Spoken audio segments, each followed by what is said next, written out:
Pidgeot, a very mediocre Pokemon, got something that I needed a lot.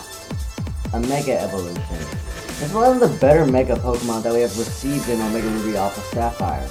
It was one of my personal favorite Pokemon to use while playing as a kid on Pokemon Yellow because it was so fast, and it was my first level 100 Pokemon. No, I'm dead serious. Hey guys, what's up? My name is Brandon, welcome back to, finally, coming back to the competitive Pokemon analysis series. Let's get straight into it. But before we start, this analysis along with any other analysis will only be covering fully evolved Pokemon in their respective generations. So if you're looking for Little Cup or something like that, you will not be finding it here. Some of these movesets that I make for these competitive Pokemon are a bit creative on my part, otherwise they are from Smogon. Also, Mega Evolutions, they have their own analysis, so stay tuned for those, as you see for Mega Pidgeot here. And last but certainly not least is that I'm still not the best at Pokemon battling. I have gotten better, but I'm still not the best. So I may tend to screw up while I make these videos. So, leave a like, give me a thumbs up, I don't really care. But if you do, subscribe really helps out my channel. And let's get straight into it. Yeah. Alright then, so, Mega Pidgeot, it's a really good Pokemon. Like, it's hard to call it that for, like, regular Pidgeot, but Mega Pidgeot is actually good. It has a very versatile move pool, and it has no guard. Now, that may not sound that great, but keep in mind, while Pokemon can always hit Mega Pidgeot, it is the exact same thing for the opponent. So, the fact that Mega Pidgeot actually gets Hurricane, Jesus Christ. The fact that it gets Hurricane basically means it can just spam Hurricane to its heart's content.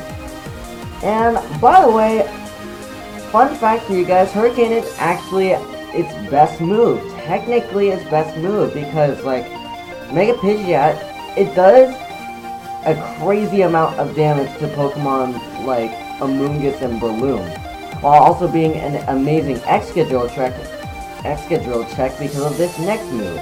Well, two moves.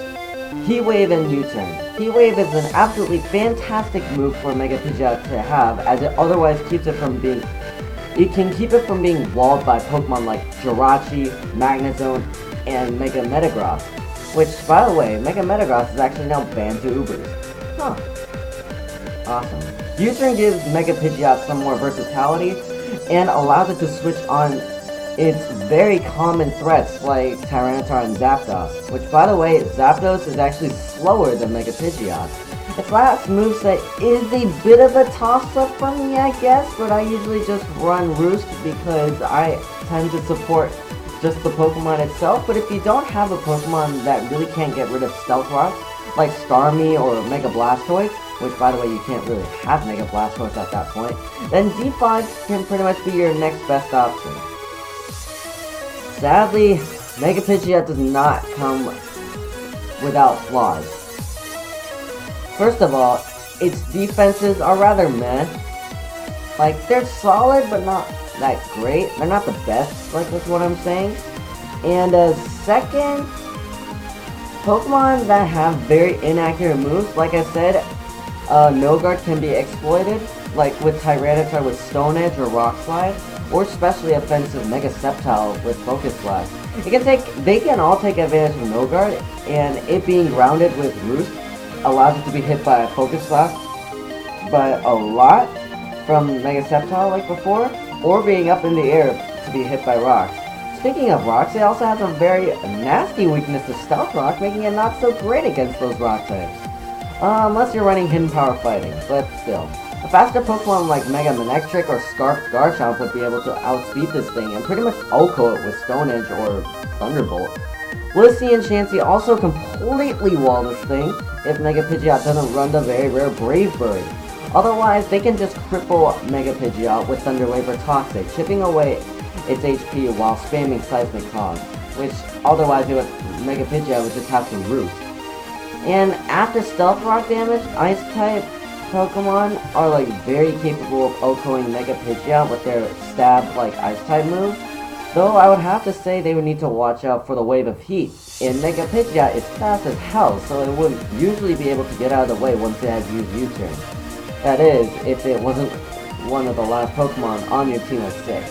Despite all these flaws though, however, I personally think that Mega Pidgeot is an absolutely amazing Mega Evolution, and I am glad that I got one.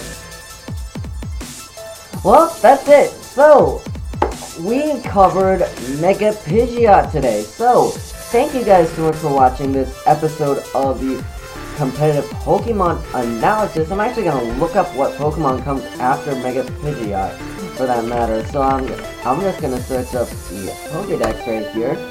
Shout out to Serby, by the way. This is completely off the script. Good lord.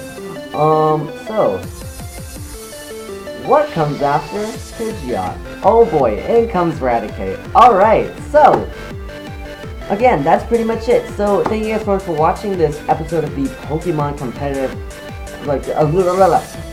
Pokemon analysis. If you guys enjoyed this episode, and be sure to hit that like button down below. Raticate's analysis is coming up next if you guys are excited to understand some competitive battling. So again, hit that like button, and I don't really care. But if you do, subscribe, it really helps out my channel, and I'll see you guys in the next video. Peace!